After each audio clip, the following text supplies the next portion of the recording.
Quelle qualité doit avoir un entrepreneur ou un futur entrepreneur? C'est le sujet du live d'aujourd'hui que je te propose. Ce que j'aimerais aborder avec toi, c'est comment en fait disposer du meilleur état d'esprit, soit si tu veux créer un projet, soit si tu veux développer ton activité actuelle. Parce que dans tous les cas, il y aura un certain nombre de savoir-être, de qualités, d'atouts, de forces à mobiliser. La première, je ne sais pas si c'est la plus importante, mais c'est l'une des plus importantes, en tout cas à mon sens, c'est quand même l'adaptation, tu vois? J'arrive même pas à le dire aujourd'hui. On est lundi! L'adaptation. L'adaptation parce que en fait, il y aura tout un tas de choses qui vont se passer. Déjà la construction du projet et en plus, il y en aura plein d'autres qui vont se passer lors du déroulement de l'activité. Il y aura des imprévus et ça, je crois qu'à un moment donné, il faut vraiment être très au clair sur ça. On a beau préparer, organiser, anticiper le plus possible, mais quoi qu'il arrive, il y aura toujours des imprévus qui donc par définition ne peuvent pas être prévus. Et donc même si on fait tout ce qu'on peut pour vraiment réduire le champ du risque, malgré tout, il y aura quand même des éléments, des situations qui feront que ce sera pas confortable. Ça va arriver un petit peu comme ça, c'est pas le bon moment, ce sera jamais le bon moment d'ailleurs et en fait, il faudra toujours essayer d'aller, hem, au-devant de ces imprévus, d'essayer de les régler, d'être proactif, de trouver de nouvelles solutions. L'adaptation, c'est l'une des priorités quand on est entrepreneur ou qu'on veut le devenir et ça se joue dans tous les domaines de l'entrepreneuriat. C'est-à-dire que, par exemple, vous voulez créer une entreprise et en voulant créer votre entreprise, vous faites une étude du marché. Bien sûr, c'est important de faire une étude de marché, d'accord? De sonder un petit peu si les gens ont de l'intérêt pour ce que vous avez envie de proposer quand même. Donc, vous faites une étude de ce marché et puis vous vous rendez compte que, ah ouais, c'est pas tout à fait ce que les gens ont vraiment envie, heu, comme produit ou comme service et finalement ce que vous aviez imaginé au départ, ça tombe un petit peu à l'eau. Il va falloir s'adapter. Il y a 2 manières dans ce cas-là, si ça ne correspond pas nécessairement à ce que le marché attende, bah, soit vous le formulez autrement, vous le présentez d'une autre manière pour proposer quelque chose d'autre sur le marché que les gens n'attendent pas encore, mais peut-être simplement qu'ils ne savent pas qu'ils attendent autre chose. C'est typiquement là, pour illustrer ça, Ford qui, au lieu de faire, un autre système de, je sais pas, de roues pour des calèches, directement proposer des voitures. Et en fait, il y a une citation célèbre de lui qui dit que: «Si j'avais écouté les gens, j'aurais simplement fait des chevaux plus rapides». Les gens ne savaient pas qu'ils avaient d'autres envies, d'autres besoins, puisqu'ils sont dans leur cadre de référence. Donc quand on propose autre chose, c'est possible d'aller, en fait, convaincre des personnes sur un marché.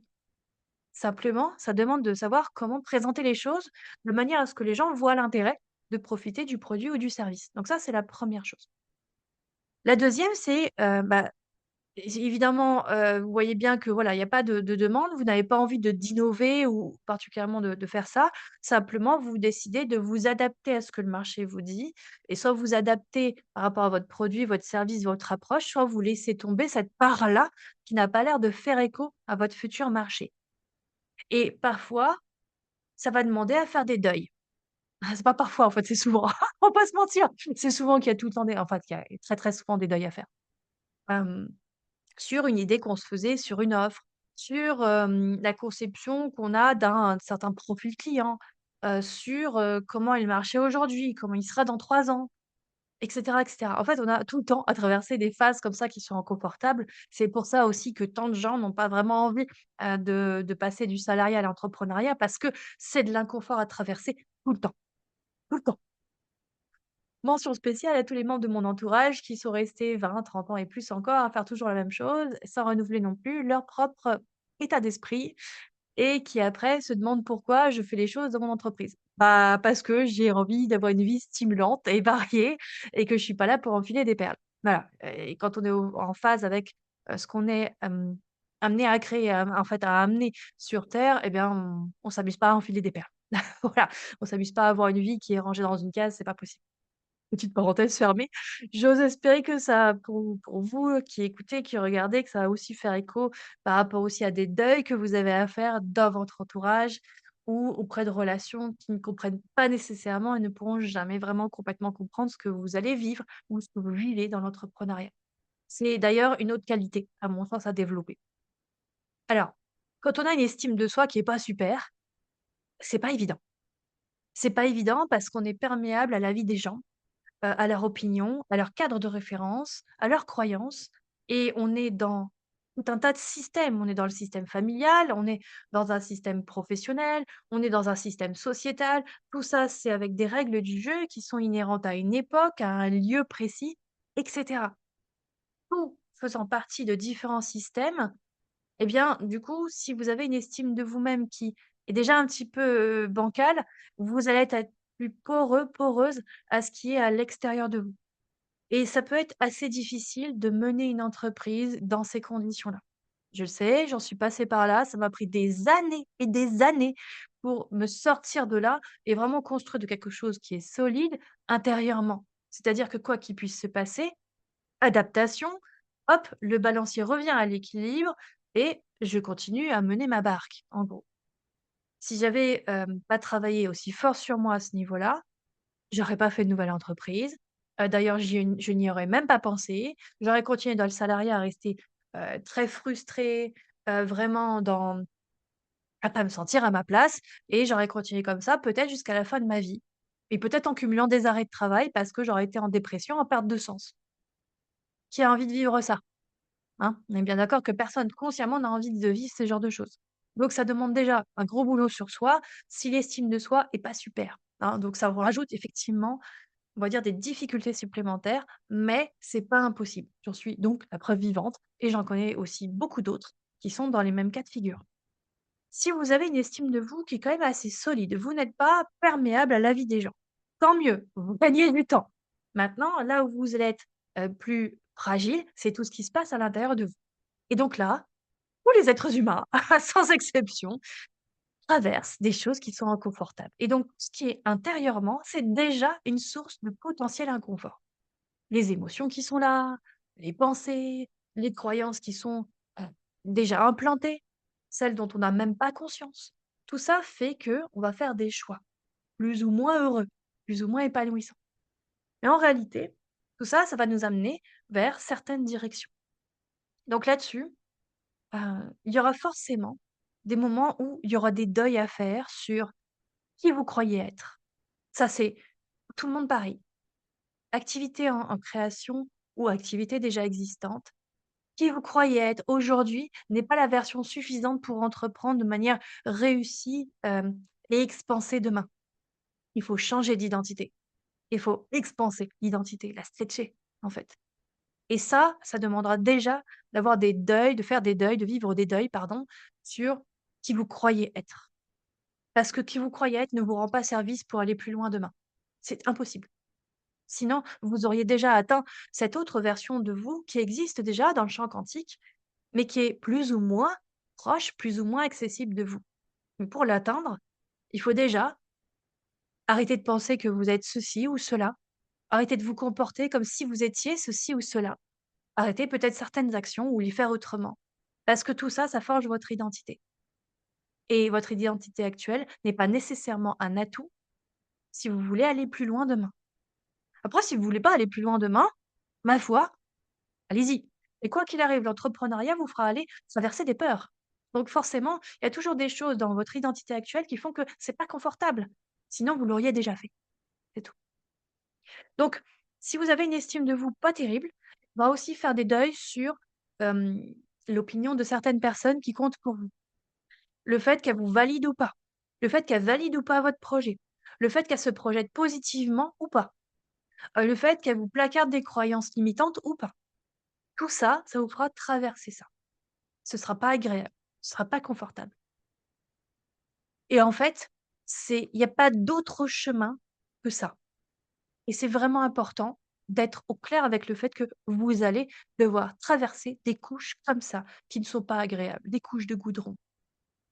Si dans votre entourage, vous n'avez pas nécessairement de personnes complètement positives, dans un état d'esprit optimiste et qui font bien la différence entre leurs propres peurs et vous-même, qui projettent pas en gros, hein. Eh bien, ça peut être aidant ou pas. Mais dans tous les cas, vous aurez vous à traverser le deuil de la relation parfaite et parfaitement soutenante qui pourrait vous aider à chaque instant. J'insiste là-dessus parce que c'est vraiment mon cas, donc c'est un vrai travail. C'est vraiment, ce qu'on traverse pendant un temps, après ça devient confortable, voilà, c'est un palier qui est traversé et après, voilà, dans la dynamique de relation se présente une autre situation pour aller approfondir à nouveau ça et être de plus en plus sécure à l'intérieur. C'est vraiment un travail d'affinage, ça se finit jamais, en fait. Donc on approfondit en permanence et donc c'est pour ça que c'est un deuil un peu tout le temps, si vous voulez. Mais ça ne veut pas dire que, je pose le mot deuil parce que c'est vraiment, dans le sens, on ferme un chapitre, on en ouvre un autre et les 2 phases se côtoient, elles s'entremêlent, en fait. Elles sont l'une imbriquée dans l'autre. Et c'est vraiment pour passer un cap. Un deuil ne sert qu'à passer un cap. C'est l'utilité d'un deuil. C'est une phase de transition. Donc c'est d'un état A pour aller à un état B. Et comme, bah, les 2 états ne sont pas séparés, il y a une phase progressive qui fait passer de cet état à l'autre et avec parfois des allers-retours. Un deuil sert à ça. Et en fait, dans l'entrepreneuriat, pour passer dans une création d'activité ou dans un développement d'activité, il y aura à passer ces caps-là, ces transitions-là. Ça fait partie du chemin d'entrepreneur, même pour ceux qui sont millionnaires, voire multimilliardaires. C'est vraiment pour tous les êtres humains. C'est la condition humaine qui fait ça. On traverse des choses qui sont inconfortables et désagréables. C'est le lot de la nature humaine. Donc déjà être assez, alors c'est pas nécessairement, solide dès le départ. C'est en tout cas d'apprendre à être solide et pour ça, c'est vraiment de développer son estime de soi. Donc si vous n'avez pas fait un travail de fond là-dessus, il faudra le faire. Ça vous permettra de muscler votre résilience. Alors la résilience, en tout cas dans le premier sens du terme, c'est vraiment quelque chose qui est plutôt, normalement en relation avec des traumas ou des choses qui sont vraiment pas neutres, hein, du coup émotionnellement, qui laissent vraiment des traces, y compris au niveau physiologique. Mais là, je parle du sens résilience plus large, qui va plus loin que l'adaptation, et qui est pas nécessairement dans les choses traumatiques non plus. Mais ça demande une endurance.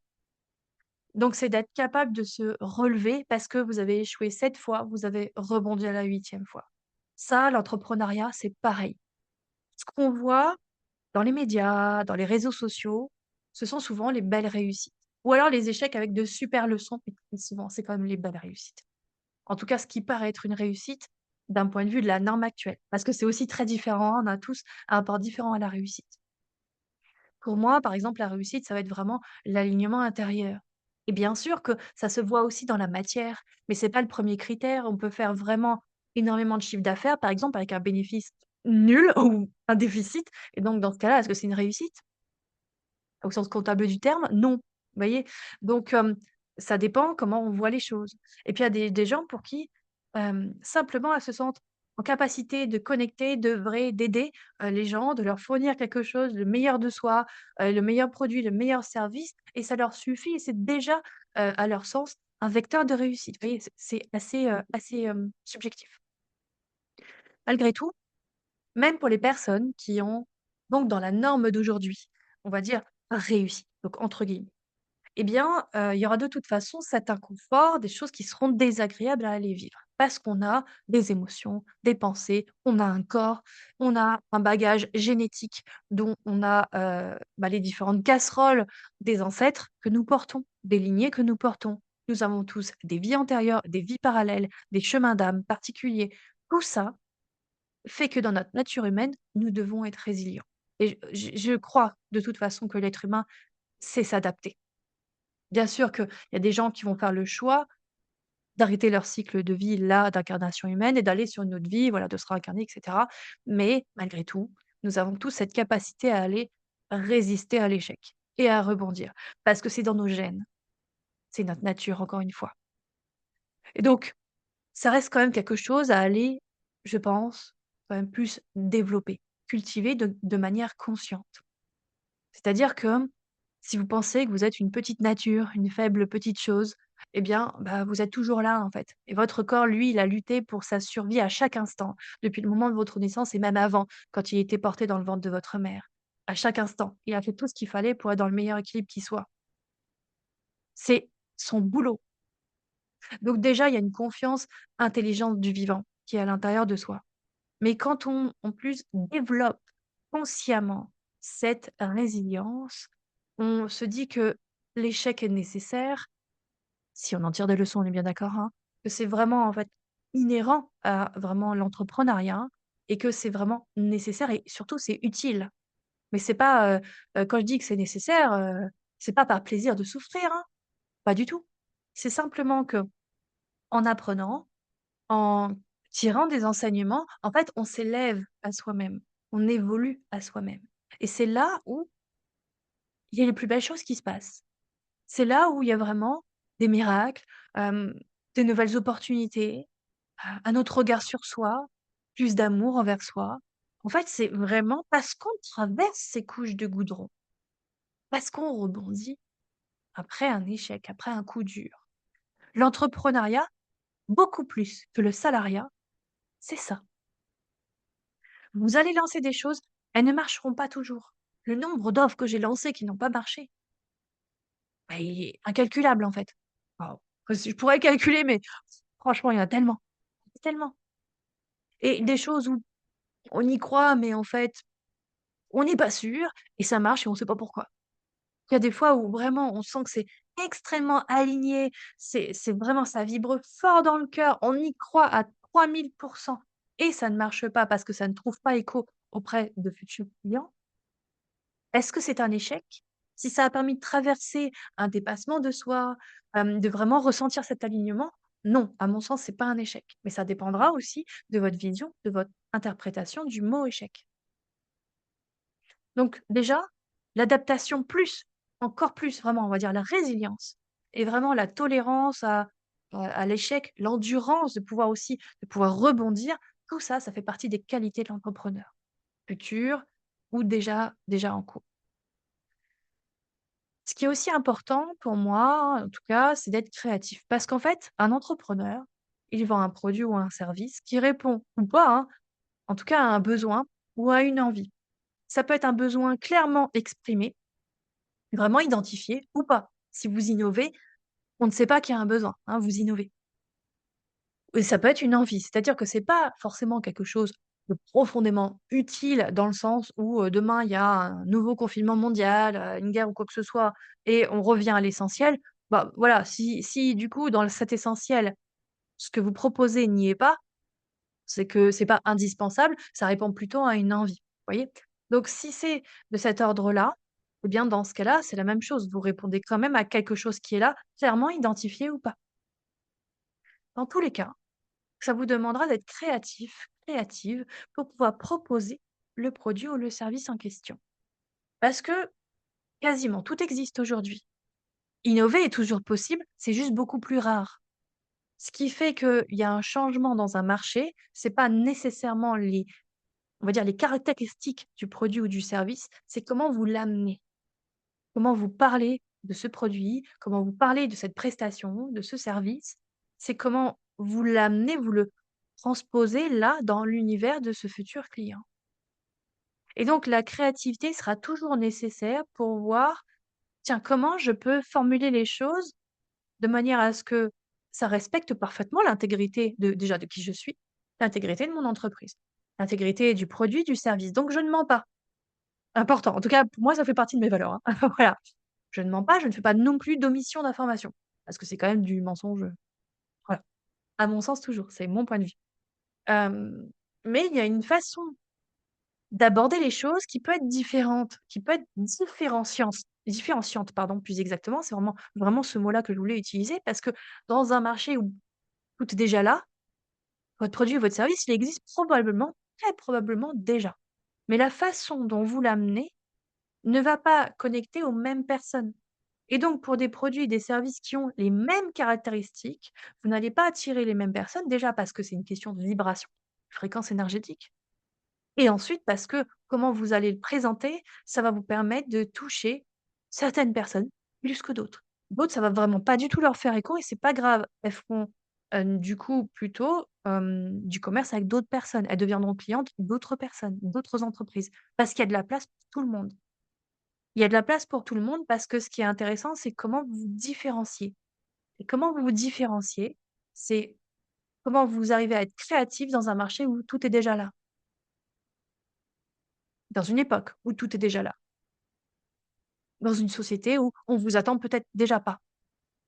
Et donc là où j'en viens sur l'autre qualité, j'en ai déjà parlé à plusieurs reprises dans différentes, vidéos, c'est que ce qui compte, c'est l'unicité, c'est votre authenticité. À part égale, le meilleur produit, le meilleur service, il y en a plein qui existent, qui sont tous pareils, les mêmes caractéristiques. Mais vous présentez les choses d'une certaine manière, qui fait que c'est l'extension de qui vous êtes, de votre identité aussi entrepreneuriale, ça ne donnera pas les mêmes résultats. Vous toucherez quand même des clients.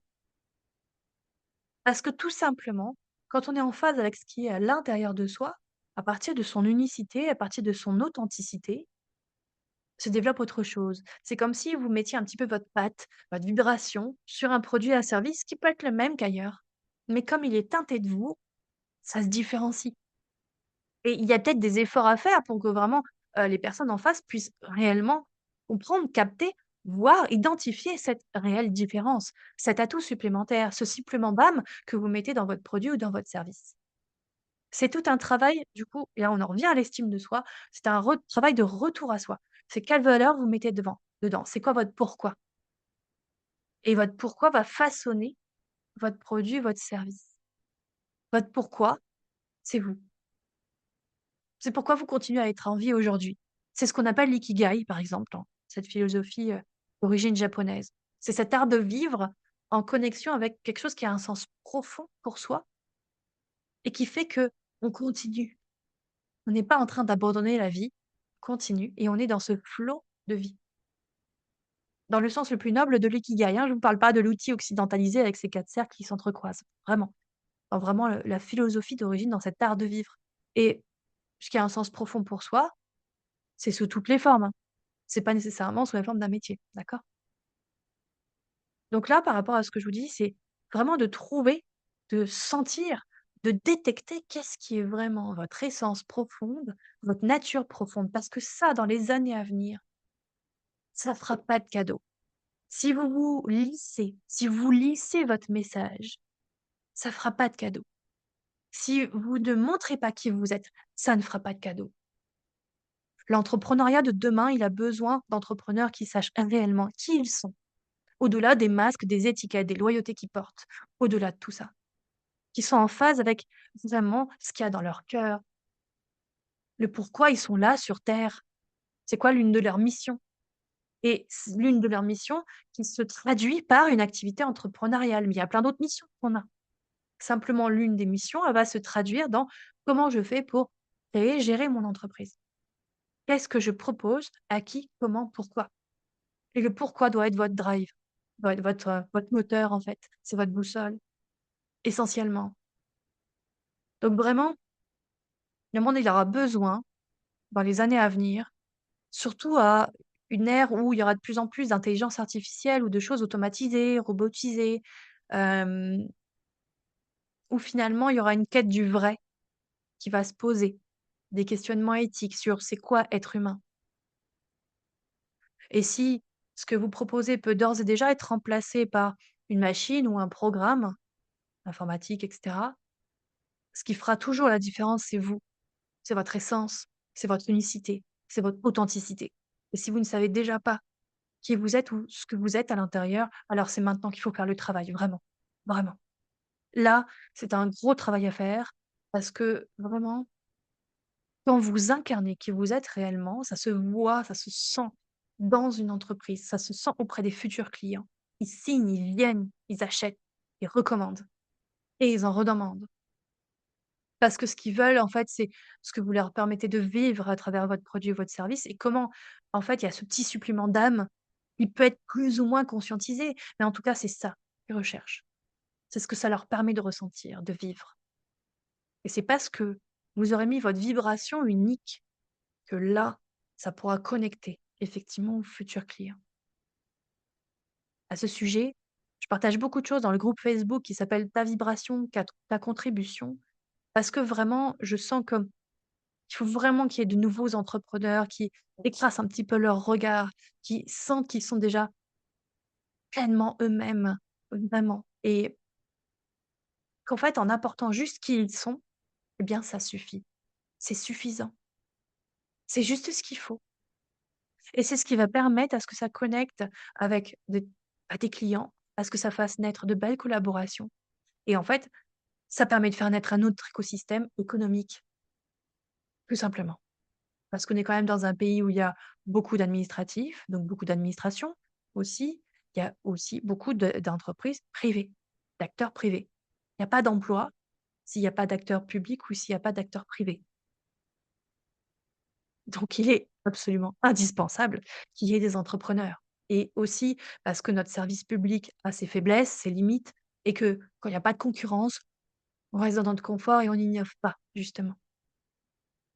Dès qu'il y a de la concurrence, en tout cas des gens qui proposent a priori les mêmes choses sur le papier, eh bien, il y a un dépassement de soi. Et pourquoi il y a un dépassement de soi? Parce que les gens savent qui ils sont et ils le proposent au monde. Ça, c'est vraiment une qualité, du coup, je crois que c'est vraiment la première en fait. C'est de vraiment être en connexion avec qui on est profondément et d'aller dans ce sens pour entreprendre. Quelle différence ça fait si vous saviez? Quelle différence ça fait? C'est ça n'a vraiment rien à voir, vraiment. Plutôt que de proposer les mêmes choses, vous proposez qui vous êtes et ça c'est le support de qui vous êtes, c'est votre entreprise. C'est simplement l'extension de votre personne, de votre âme. C'est votre âme comme point de départ de votre entreprise. Ça change tellement tout. En termes de qualité supplémentaire, ça va peut-être pas faire plaisir à tout le monde, hem, mais c'est d'être en phase avec l'administratif, les règles du jeu, les lois, les aspects juridiques, financiers, les chiffres et je souris parce que j'étais tellement tout ça avant. Tellement loin et pourtant, j'étais très carrée dans l'administratif, très rigoureuse. Les tout premiers boulots que j'ai fait dans ma vie, c'était dans l'administratif et j'adorais ça. Enfin voilà, vraiment, mais dans l'entrepreneuriat, ça avait été, quand même assez difficile.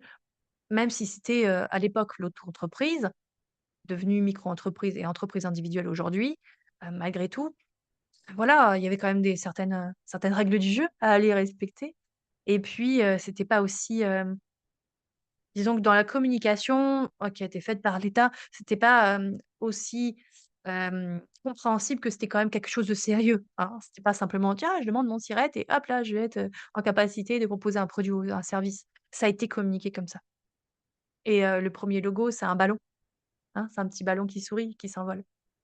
Donc pour vous dire que voilà, la vision de l'État sur ça, c'était quand même la liberté entrepreneuriale et en fait, ça a juste généré des travailleurs pauvres qui n'ont pas de posture entrepreneuriale. Et pour avoir vraiment travaillé dans la création et le développement d'activités, sans structure, rien ne tient. J'ai essayé d'entreprendre à l'intuition. J'ai eu des résultats. Je peux pas dire le contraire, j'ai eu des résultats.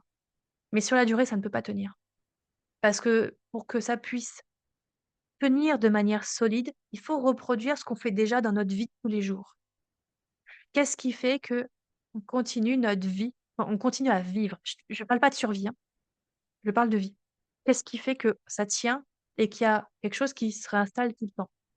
On se lève le matin, on va qu'à nos occupations, on mange peut-être éventuellement le matin. En tout cas, bon, on mange à différents moments de la journée. On va que différentes activités. On dort.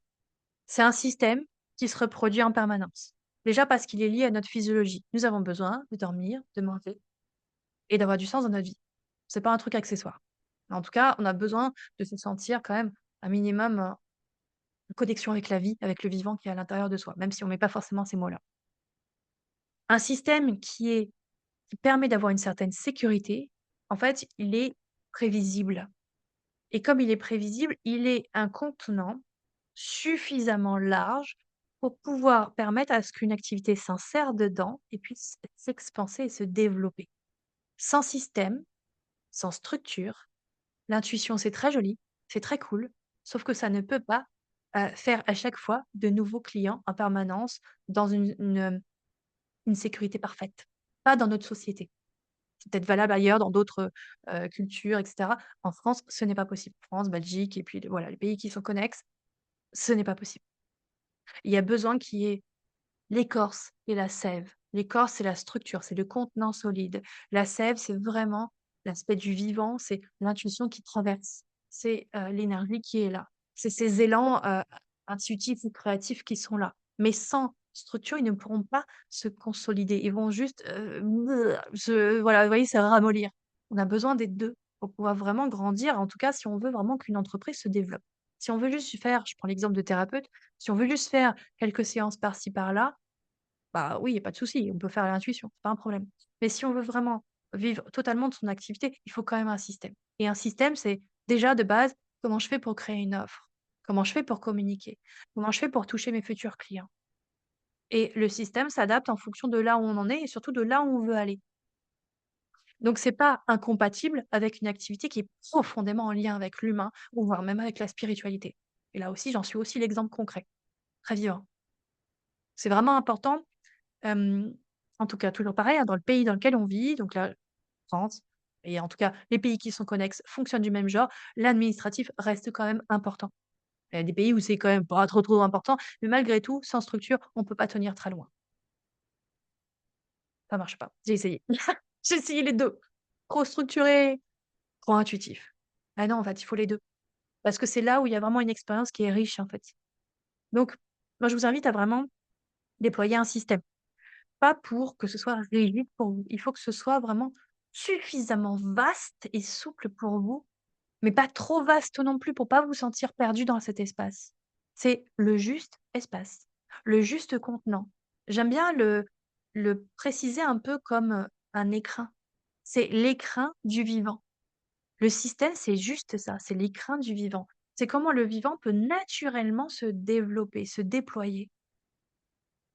Prenons l'exemple de la parentalité, on va dire consciente. Les gens qui ne déposent absolument aucune limite pour un enfant en bas âge, c'est quand même vachement compliqué pour l'enfant. Parce que s'il y a pas de limite, il ne sait pas si là, il est en danger. Il ne peut pas le savoir puisqu'il découvre la vie. Donc s'il y a déjà pas un limite, mais un minimum, hein, je parle pas de trop rigide. Trop rigide, ça étouffe le vivant, ça étouffe l'enfant, ça étouffe vraiment la relation. Mais suffisamment vaste pour que cet être humain puisse grandir et se déployer, il a besoin d'un cadre. Mais le cadre, il n'est pas obligé d'être super carré et tout petit et tout étroit. Il peut être très souple, il peut être très libre. Les frontières peuvent se redéfinir. Ça n'empêche rien. C'est simplement, il faut qu'il y ait quand même un contenant, un écrin, quelque chose où on peut se déposer en sécurité. Donc, si on veut vraiment une entreprise qui se déploie, le système est impératif et indispensable dans un pays comme le nôtre, tout simplement. Ça n'empêche pas l'intuition, le flow, la vie de circuler à l'intérieur de ça. Puisque comme je vous l'ai dit dès le départ, il y aura des imprévus, c'est la vie. Donc vous voyez, c'est pour ça qu'il ne faut pas du trop rigide parce que sinon c'est imbougeable. Ah non, il faut quelque chose qui puisse s'adapter, répondre à ce qui est là, anticiper des choses et en même temps laisser de la place à ce qui peut éventuellement arriver. Sans savoir exactement ce que c'est. Tout ça, pour moi, ce sont les qualités fondamentales, d'un entrepreneur. Alors bien sûr, il y a des structures qui pourront vous dire: «Oui, il faut être un bon gestionnaire, faut maîtriser l'administratif, le juridique, faut être un bon commercial» et cetera. J'ai envie de vous dire, c'est pas si vrai que ça. Simplement, il faut avoir des connaissances dans tout ça et l'avoir pratiqué avant. Si on commence son activité tout seul. Si vous êtes plusieurs, vous voulez vous associer, c'est quand même bien de savoir, de quoi vous parlez, hein, tout simplement. Donc un minimum, avoir quand même des connaissances, des compétences dans ces sujets-là, ça restera toujours la meilleure option. Maintenant, absolument tout maîtriser, pas nécessairement. C'est même plutôt quelque chose qui peut en plus vous éloigner justement de la véritable expérience qui est sur le terrain. On peut pas, apprendre l'entrepreneuriat juste en lisant un livre ou en écoutant un podcast ou en regardant une vidéo ou en écoutant les conseils de tata Janine. Surtout si elle a jamais ouvert d'entreprise. C'est bien plus riche que ça, c'est l'expérience. Si vous avez passé le permis de conduire, vous avez bien vu qu'en fait, tout simplement, oui, on va aller voir le code de la route, mais après, bah, qu'est-ce qu'on va faire? Bah, on va conduire. Il faut y aller, quoi. Parce qu'il y a quand même un gap entre la théorie et la réalité et le terrain. Et tant qu'on n'a pas senti ce que c'est que d'avoir un volant entre ses mains, de passer la vitesse si c'est une boîte manuelle, d'appuyer sur une pédale, de regarder dans les rétros, d'être vigilant à tout en même temps, tant qu'on n'a pas ressenti ce que ça faisait, on n'est pas en train de conduire. On est juste en train d'absorber de la théorie. C'est tout. mais nous sommes des êtres humains. Nous vivons dans une réalité tangible, concrète, où notre domaine d'expertise en tant qu'humain, c'est l'expérientiel, c'est d'être sur le terrain. Je vous laisse avec tout ça. Prenez bien soin de vous, cultivez toutes ces qualités et on en reparle. Et si vous voulez, déjà rejoindre le groupe Ta vibration, ta contribution, je vous le mets sous la vidéo et tout simplement vous le retrouverez sur Facebook. Vous allez voir, il y a volontairement peu de membres aujourd'hui. Le groupe, il grandit tranquille. C'est vraiment là pour vous apporter le maximum de valeur. Il y a quand même tout un tas de choses sur l'entrepreneuriat et de toute façon, on se retrouve ici ou dans d'autres espaces. À très bientôt.